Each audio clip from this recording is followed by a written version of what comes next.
I'm Stephanie Wilson, and you're listening to Freedom Over Fascism.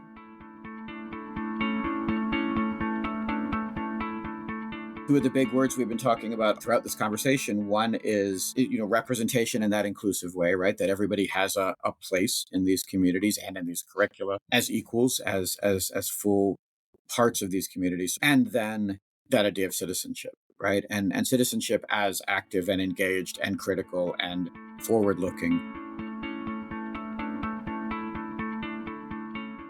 Hi, friends. Happy Thanksgiving.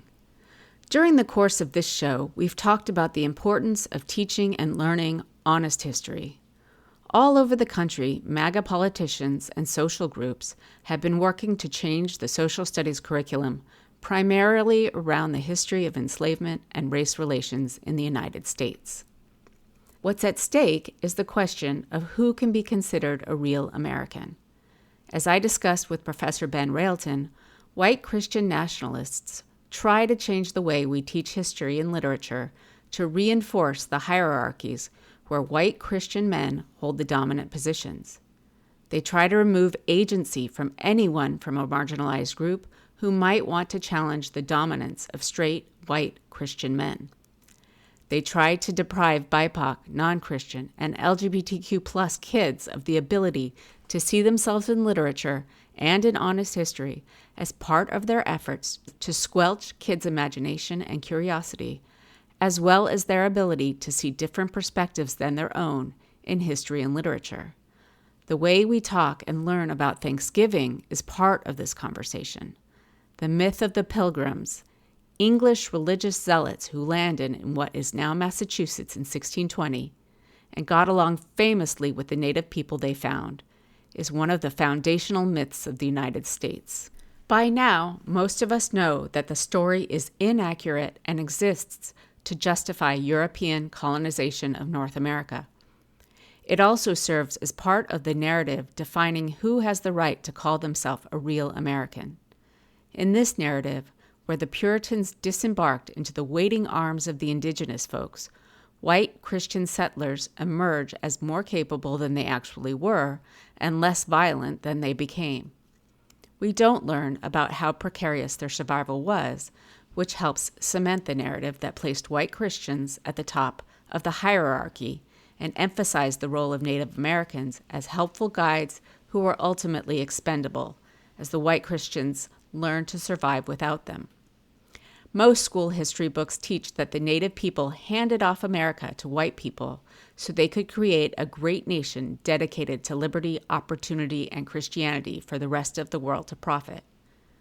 What's missing from this narrative is that the Puritans' first interaction with the Wampanoag was when the Puritans stole the Wampanoag's winter provisions. What's also missing is the genocide that ultimately killed or relocated 95% of the indigenous people across North America.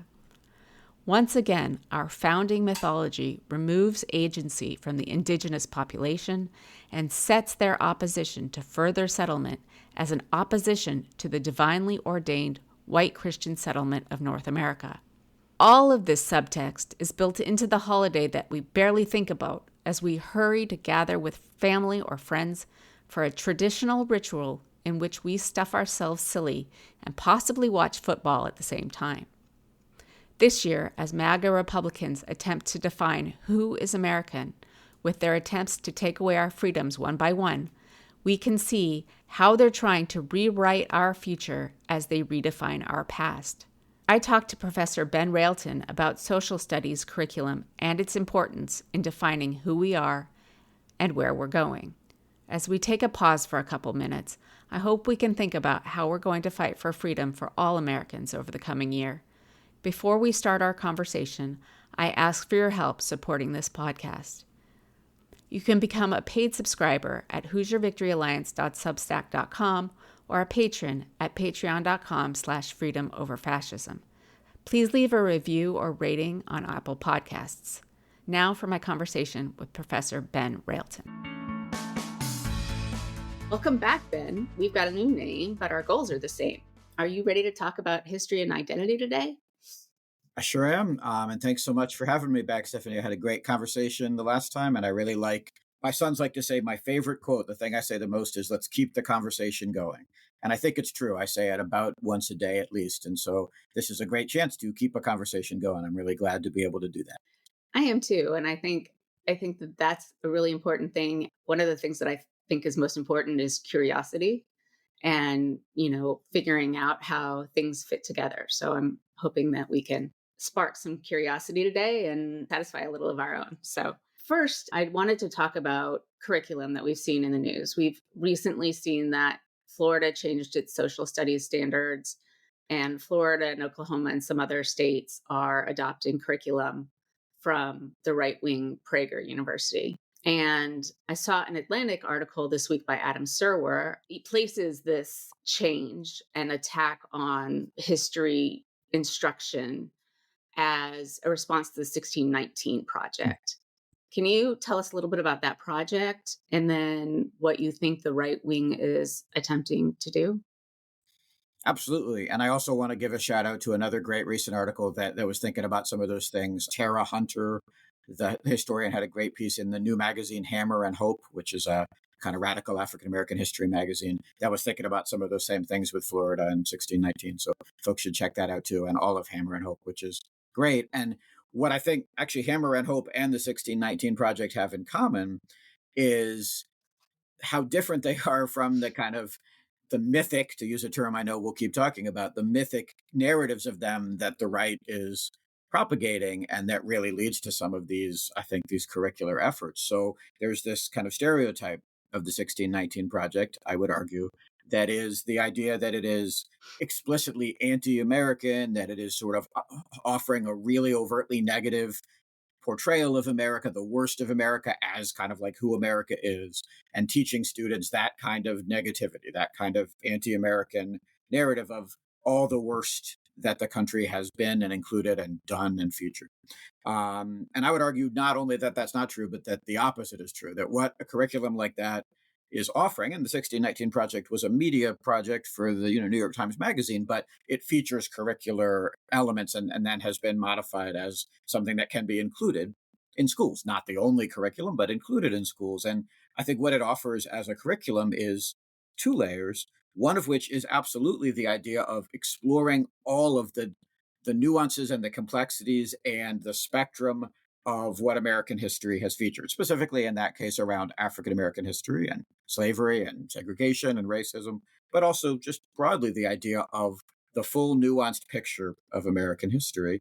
And then there is a second layer that may not be as much in the curriculum, but is in the project for sure, which is what I call and have thought a lot about in recent years critical patriotism, saying, how do we then push toward the ideals of America when we are engaging with the worst? Rather than just ignoring or forgetting or minimizing, how do we then think about how we can fight for the ideals in this place that has featured the worst as well?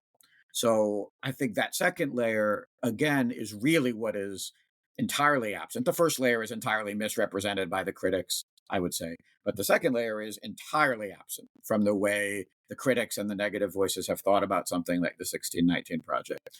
And so what that then means in terms of these right-wing curricula is, as we'll talk about, I know, A, they're offering a much less nuanced and really simplified and whitewashed vision of history.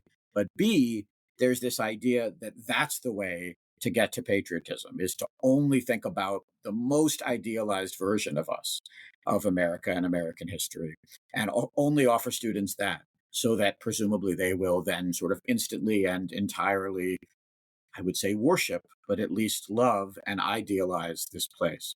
And again, I think those are two very different visions, not only of history, but also then of that idea of what it means to be an American citizen and of teaching that and learning that. And so I think that is a lot of the stakes of this, is the debate between not just those two models, but the false mythologized vision of something like the 1619 project, and then the alternative that these right-wing curricula are offering in response to those falsehoods, and then in the problematic ways that I believe they are. And embedded in that is the idea that the 1619 project had a specific agenda, Mhm. which, as you're saying, it's the idea that patriotism requires us to understand the past honestly in order to make a better present.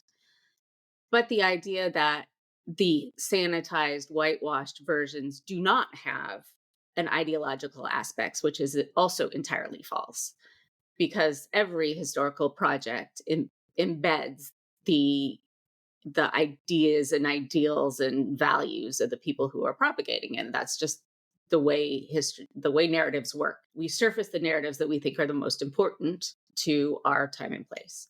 And I think that one of the things that Florida and Oklahoma and these whitewashed ideas of history is doing is trying to teach the idea that slavery really wasn't that bad. And so that racial hierarchy really not so bad. So when that racial hierarchy is in the present as they want it to be, then that's natural and normal. And there's no reason really to fight against it because that's the natural normal state of America. Yeah, I agree, and I think there's a couple layers to what makes that so problematic. Obviously, there are very blatant layers of just racism and prejudice and again false visions of our fellow Americans, and those things are deeply problematic. And we see them on multiple levels. The Florida curriculum, for example, the Florida African American Studies curriculum, the revised, includes a lot of info about enslaved white people in Europe, which has no purpose other than that racist kind of like blending and blurring of, see, there's been slavery in different places, different times. It's just it's a natural thing. In fact, America's version may have been better than some of these others, all those kinds of false narratives. So there's a lot of that I would call Right. blatant racism, as you're nicely putting it. But then that second layer as well, the idea that in order to only idealize America, it requires us to come up with these really mythic ways of understanding again, the worst of us, right? Because these narratives are not so blatantly propagandistic that they can't acknowledge slavery at all. They have to acknowledge it as a thing that existed. But then, if we're thinking about an idealized myth of the past, it has to then become something, as you say, that was positive, that was ultimately natural and understandable and just of the times and even had benefits. And then can be fit into that narrative so cleanly. And besides, again, being inaccurate and false and really racist toward, among other things, enslaved people and African Americans more broadly. The other problem with that is it allows for no agency from students who are learning it in terms of what it might mean for fighting for justice in the present, as you're saying, right? Quite the opposite. It suggests that this is just the sort of the natural way of things. Teaching students to become engaged citizens is not job one of education, right? Job one is to educate, to provide knowledge and information and skills and ways of being a student and a learner. But job two, I think we all probably agree. The question is obviously what the end game is, but we all agree that job two in American public education and education is to help people become better citizens, right? Engaged citizens of the nation and the world. And I would argue, again, even on that level, these curriculum are failing because they don't allow for that possibility. It's simply a matter of kind of learning and regurgitating myths. So that's the real sort of like danger of indoctrination, right? Is teaching things that don't allow any sense of engaged citizenship or active participation, just this passive kind of regurgitation of the myths.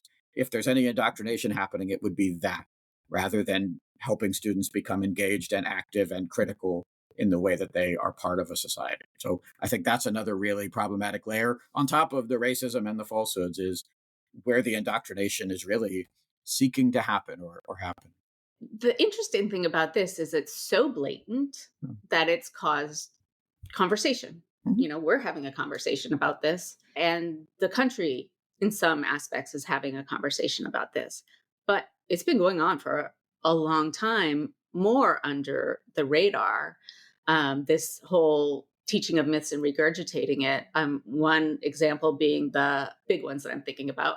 One is the idea that the Civil War was about states' rights and not about slavery, completely erasing the idea that slavery really was at the center. And the second is the Alamo. Let's say Mhm. we all have this idea of, right, fighting for the Alamo, Davy Crockett, David Bowie, heroism. I don't know whether it was ever taught, but these were Americans coming into Mexico trying to import slavery, right? Mhm. And you know the story, but not a lot of people do because we've been indoctrinated for so long between what we learn in school and the popular movies. And it all had a level of indoctrination that we weren't necessarily aware of Mhm. unless we were historians. Whereas right now, it's it's really something that we're surfacing Mhm. and bringing to the fore. And I think that that is kind of another layer that we can talk about is what was the mythology even before this change in the African American studies curriculum and the general history curriculum in Florida in particular. Yeah, it reminds me of a great moment. The recently passed away, really wonderful popular historian and educator James Lowen, best known for the book "Lies My Teacher Told Me." He talks in the preface of one of his projects about his first job as an educator, which was at a college in Mississippi, I think Tougaloo College, where he spent a lot of time. But anyway, he was at a college in Mississippi in the early '70s, and he had almost entirely African American students. It was a historically black college, and those African American students to a person, as he tells the story, believed, had been taught that Reconstruction after the Civil War was entirely about sort of African American failures. And all of the blame for all of the failings that happened in that era were due to African American overreach and problems and, all those narratives, all those narratives that were the way Reconstruction was taught nationwide for about 100 years or almost 100 years, from the early 1900s up to at least the late 1900s, the turn of the 21st century. And so you could see in that moment not only that kind of indoctrination and the way that histories were being taught, despite abundant evidence to know better, like Du Bois's Black Reconstruction in America, which is from 1935 and laid out really clearly why that narrative was so false, but still being taught for decades and decades after that. And not only that it was being taught, but what that meant then for these American students, what that meant for their understanding of not only history and America, but of themselves, right? And of their identities. And obviously, that's particularly poignant and horrible for students of color, but we can extrapolate that to all students, right? And to the way they were learning. And yeah, for me, growing up in Virginia in the 1980s in public schools, and the way I learned about the Civil War, the way I learned about Reconstruction, all of these histories that you're noting, was absolutely at least a form of mythologizing and an indoctrination, or at least an embrace of those myths. And then again, that means things not only about the history, but about where we are, about where the students are, where the young people are, and how we move forward. And so it's only very briefly, as you're very nicely highlighting, it's only very briefly that our educational systems had started to move away from that, I would argue, and challenge that. And so this is really, to some degree, an even more overt backlash to this very recent attempt to get better at the way we do that. But as you say, the benefit of that is now it is a lot more all foregrounded rather than that century or centuries of more understated but very, very present mythologizing. So we are in a moment where who knows where it's going to go, but at least we are able to more overtly not only have the present conversation, but recognize that long history and then think about what we might do instead and how we can move forward with the more nuanced versions instead on all these layers, right? Whether it's LGBTQ Americans or Mexican Americans, Hispanic Americans, African Americans, Asian American studies, all of it. We had started to make small inroads. This is a huge moment of backlash, but it allows us to think about each of those stages and where we want to go. So I do think there's a lot of possibility in that, as well as peril, of course. Yeah, I think that you kind of juxtaposing the possibility and the peril is really important. And I have to say, I grew up in California in the 1980s, and those are the stories I got. I mean, there wasn't a whole lot of, at least in the public schools, variation, I think, in curriculum. And frankly, my US history teacher in high school was this man in his 80s from maybe Nebraska who talked about the great unwashed mass. And, so it was fully this indoctrination, mythological history. But frankly, when we're talking about history and identity and memory, part of teaching these common myths, whether they're honest or not, is an attempt to create a shared origin story. And our origin story is so intensely layered and complicated that it has, as all societies do, have big implications for how we see ourselves in the present and see our past and see our relationship to other types of people. And do we see ourselves in the stories of the past? And in those stories that we learned, really only white, straight Christian kids got a chance to see themselves in the stories. And the Black and brown kids saw very little. And what they saw was not people with agency. Mhm. So I think that that is a really important layering, as you were talking about. And I think one of the most frustrating things about the current right wing narratives is the idea that white students, for example, if they learn these more nuanced, the worst and everything else, are going to be ashamed or going to feel negative about themselves, rather than, for example, besides again the genuine benefits of learning the hardest stuff, find all kinds of inspiration in all kinds of figures and moments too. So just as an example of that, I have written and talked a lot in multiple projects about these enslaved people in Massachusetts who, during and after the American Revolution, fought for their own freedom along with allies using the language of things like the Declaration of Independence and the Massachusetts Constitution of 1780 to argue for why slavery should be illegal, because it was still entirely legal in Mass throughout the Revolution. And they succeeded, not only in gaining their own freedom, but in helping end slavery in Massachusetts. This is Elizabeth Freeman, Quock Walker, and their allies. And those allies included amazing white Massachusetts residents like Theodore Sedgwick, the lawyer who represented Elizabeth Freeman as she brought her case all the way to the Massachusetts Supreme Judicial Court and won a victory there. So, A, the idea that there aren't figures that white students could be inspired by in the hardest histories is false. But B, yes, representation is important, but of course, white students have never had a shortage of it.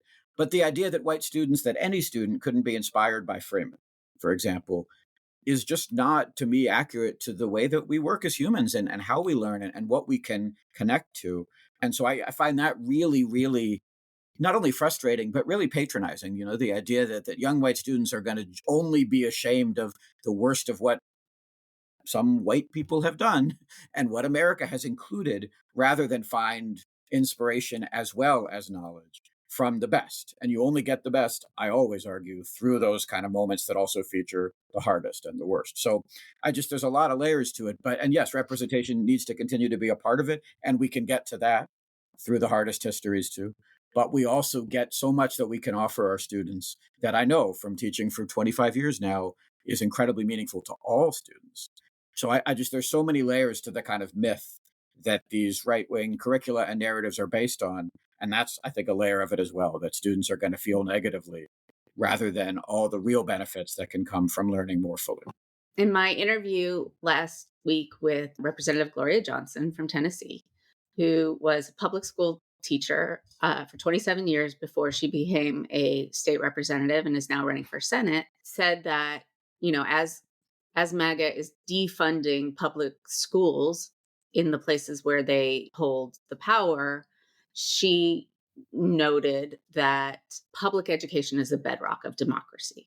And that's a truism that's been stated for 100 years. But is that true? And what is it about publication? I think that there's more layers that we can look into is what are we teaching in public education that makes it democratic or not, that I think it's interesting to look at. I agree. And some of the things that are part of that I would argue accurate truism, some of the parts of it are not limited to public education, right? Like, critical thinking and knowledge. And, those are things that can be taught in many different settings and should be taught in every setting for sure. So there's those layers that are important. But I do agree that there are layers of the public system in particular. And so one just perhaps obvious, but impossible for me to overstate example of it is that cross section of our community, right? That true attempt to bring together all Americans, not because they've chosen to be in a particular place or are paying to be in a particular place or have one kind of option or another, all of which is true to one degree or another of more private education or alternative educational systems that depend on choice and money and the way people can navigate them. Public education, with all of its continued challenges and struggles, is the opposite. It's a place that just brings together the members of a community, of all of our communities, and puts them in the same rooms, the same spaces, the same conversations to do those other things: think critically, read, learn, talk, engage, develop these skills, develop their voices, listen to each other, all the things.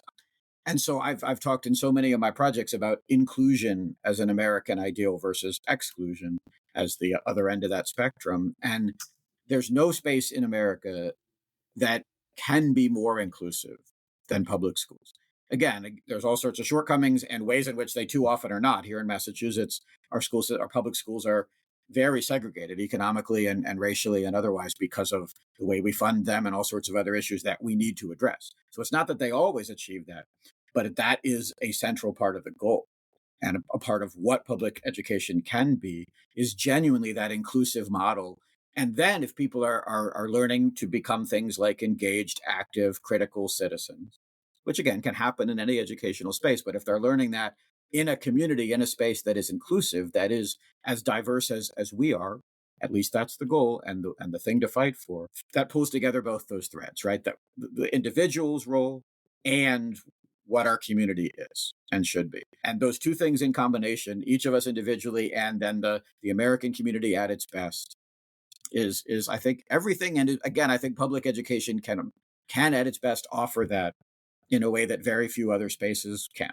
So I think it's hard to overstate how important that is. And I was a product of the public schools. I've taught at a public university for 20 years now. And again, it is a space that at its best can be that. And so, yes, I think it is a bedrock of democracy. I think it is a bedrock of our community at its best that we need to be fighting for, not only in these curricular battles, but absolutely in terms of funding and support and collective recognition and arguments for its importance. And then for the work of teachers and librarians and all the other layers that play into that. We can't take it for granted. We have to be making that case on every level, again, well beyond just these curricular conversations, which, as we were saying, are hugely important, but just the space itself, the community itself. So that's a central tenet of everything I do, for sure. Right. And I think that that's one of the biggest reasons that MAGA and the right wing is trying to defund public education in the name of choice, which is really choice for people to leave the public education system. And because they know that at its best, it can be educating people toward the idea of bringing people together and giving them, fancy ideas about inclusion and equality that they don't believe in. This is very dramatically intertwined. And I too am a product of the public schools, and we can have a very large conversation about whether public schools are actually serving the community they need to be serving. But I think that, as you say, the idea of educating people simply because they are people and members of the community is incredibly important in places where not only is the public education system being systematically defunded and downgraded, there are places, particularly Indiana, let's say, where civics education isn't taught. In my public high school in California, there was an American government. Everyone had to take an American government class. And that, at whatever level was really about what civic participation is about. And by removing any classes on civic participation, the right wing is aiding their project of suppressing the vote and making people not understand the power of citizenship that they can wield. Yeah, I agree. And it's again, sort of two of the big words we've been talking about all day today, then, throughout this conversation. One is representation in that inclusive way, right? That everybody has a place in these communities and in these curricula as equals, as full parts of these communities. So representation in that way, or inclusion, and then that idea of citizenship, right? And citizenship as active and engaged and critical and forward looking. Both of those are being described in these attacks as, in one way or another, indoctrination, right? Teaching that gay people exist, for example, right? Saying the word, that is presented as a form of indoctrination by these narratives. And then teaching the idea of things like challenge and resistance and debate and protest and so on, also presented in these right-wing narratives, these attacks, as a form of indoctrination. I would argue the exact opposite is the case, right? That the reality is that we're all here, we're all part of these communities, and the reality is we all have a role to play if the community is going to be at its best. So ignoring or eliding or explicitly downgrading those things, that's the indoctrination. And presenting them as a huge part of the story is then giving people the tools to sort of figure out their voice and their role in it. And that's the opposite of indoctrination, right? Is giving everyone the tools to be part of that, to figure out what they want to be, what they want to say, how they want to be part of every level of their community is the furthest thing from indoctrination. It's about empowering all individuals to be a part of it. So I do think that word has become so important and so exactly opposite to the way that we need to think about it, where and how indoctrination is occurring and what it would mean to challenge that with that sense of individual and collective empowerment and citizenship and communal presence. So I just think that's a huge part of pushing back on these narratives as well. And one of the ways that students can be equipped to push back on them is learning the different elements of United States history that have been suppressed for so long. Things that the everyday citizen probably doesn't know anything about because they haven't been taught for so long. Things like the different kinds of immigration that was allowed or disallowed, say the Chinese exclusion and the I have a 10th grader and I was just telling him about the Chinese exclusion and Japanese internment, and that in the 60s, this urban renewal that drove highways into the middle of African American communities. And he was shocked. He was absolutely shocked and appalled that that this could happen in this ideal world he would like to live in, and B, that isn't talked about granted, he's only in 10th grade, so he hasn't had a lot of opportunities to learn about it, but the concept that these things would happen was shocking and appalling to him. And that's kind of the reaction you would want to engage their curiosity to find out more so that they could really be equipped to handle whatever's coming next. And as I had said, but as you were just noting as well, I think to reiterate it, within those also you have communal responses, individual responses that are the best of us, that are inspiring, that are activists, that are protests, that are alternatives. That again, every student and every American can also be inspired by, and that we're not going to get if we're not also learning those hardest things, right? And that those responses of shock and disappointment and frustration, just as one other layer of this, they're going to happen at some point, because eventually, even with the best efforts of the propagandistic voices, unless we become fully, George Orwell's 1984, eventually people do start to encounter and learn about these other things. The key is not, even if we wanted to, and I don't, the key is not to avoid all of that. It's to present it in ways that allow people to engage it and learn about it, and then again, keep figuring it out. So even just leaving aside any of the questions of, again, politics and curricula and whatever else, it's impossible to not eventually be part of the world and all its complexity. That's part of what we want to be teaching, rather than, again, minimizing and trying to avoid for as long as possible, which seems to be the kind of the goal of these suppressing narratives. So foregrounding the complexities and saying, and then here's all the different ways you can learn and grow and be inspired and recognize the realities. All of that is, again, a big part of what education should do. And that's for everybody. That has nothing to do with one political argument or one partisan question. That's about how we are part of the world.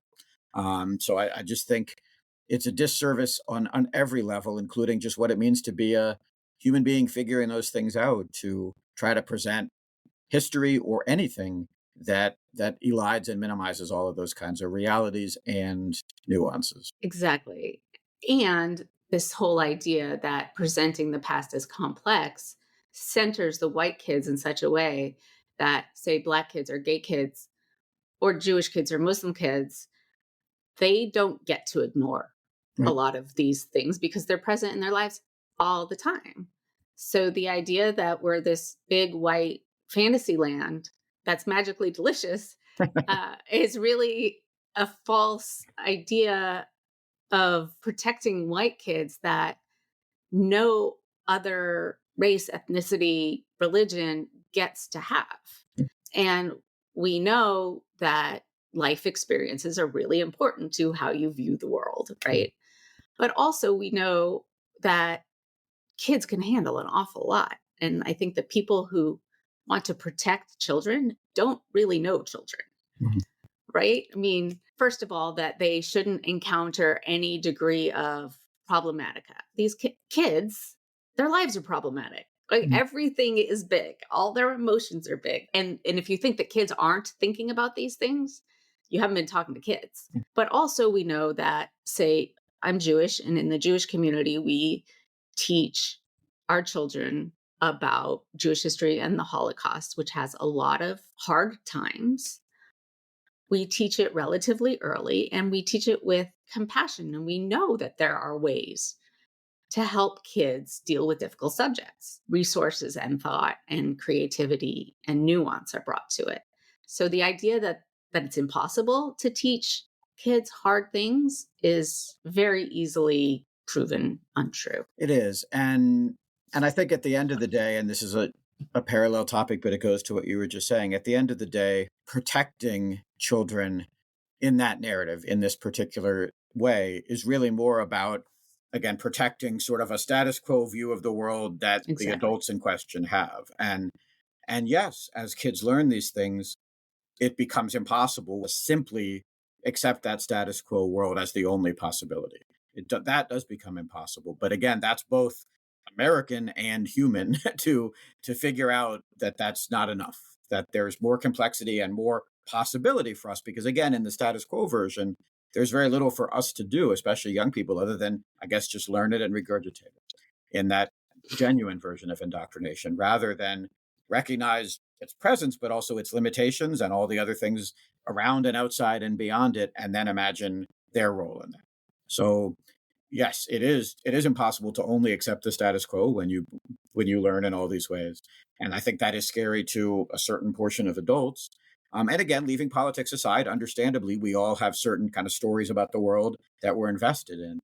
But the idea that we wouldn't want kids, our kids, all kids, to have the tools to take next steps, to go beyond that, is sad to me, right? I mean, if there's any shared idea of an American dream, it's that, right? That like the next generation has an even better chance, has it even better, and part of that is not simply any status quo, but is what they can move forward into. So that's not protecting. That's again ultimately limiting them because of our own maybe fears or our own stories, and we obviously don't want that to be what education is doing. I think we see in Gen Z and these kids that are coming up right now an awareness in very large numbers that the world is far more complicated and far more not complex and nuanced than they've been taught. And as we see them come into their own, we see a lot of them speaking out and engaging with difficult subjects in the public sphere that we haven't seen in a long time. I agree. I think I probably said this when we last talked because I say it every chance I get, but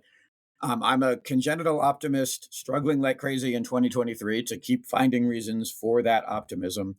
But when I do, a lot of it has to do with the younger generations, young people, whether it's my students, whether it's my sons and their peers in high school, all of it, both and more, for all those reasons, including, yes, that genuine sense of engagement and activism and curiosity and passion, along with all the kid stuff that they're all doing too. And that's really important as well, and that we should protect their ability to be kids as well within this world, but also how much these generations are far beyond where I believe mine was, when it comes to all of those questions, and that is inspiring. And the last thing we want to do, then, any of us should want to do, leaving all these other questions aside, is to try to beat down any of that, right? Rather than encourage it. And again, it's not the first goal of a class or education, but it's a goal, right? Is to encourage them to lean more into sort of all the best of what they are starting to build. All of that is an example of it. And again, it's the source of the most hope, I think, for the future of the country and the world, is what those young people are already are, and what they can continue to build into. And that too is a big part of what we should be encouraging and making part of our education, rather than seeking to suppress. Well, I think that you have said it very eloquently and wrapped it up really nicely there. So thanks for coming back and being our resident American historian. I hope you come back and we'll discuss more of these ideas as we go along with this podcast. And I've really enjoyed having this conversation with you today. I agree. Thank you so much, Stephanie. And doing really important work. I'll just say one last thing. Education, if it ever was, and it probably wasn't, is clearly no longer simply in, brick and mortar institutions, right? It happens in all of these spaces, including the digital and the public scholarly. Those two are part of education. So being able to be part of that in these spaces means a lot. Well, thank you, and we'll talk to you soon. Thanks for listening. Please join our Patreon at patreon.com/freedomoverfascism and subscribe wherever you listen to your podcasts. We thank you for choosing freedom over fascism.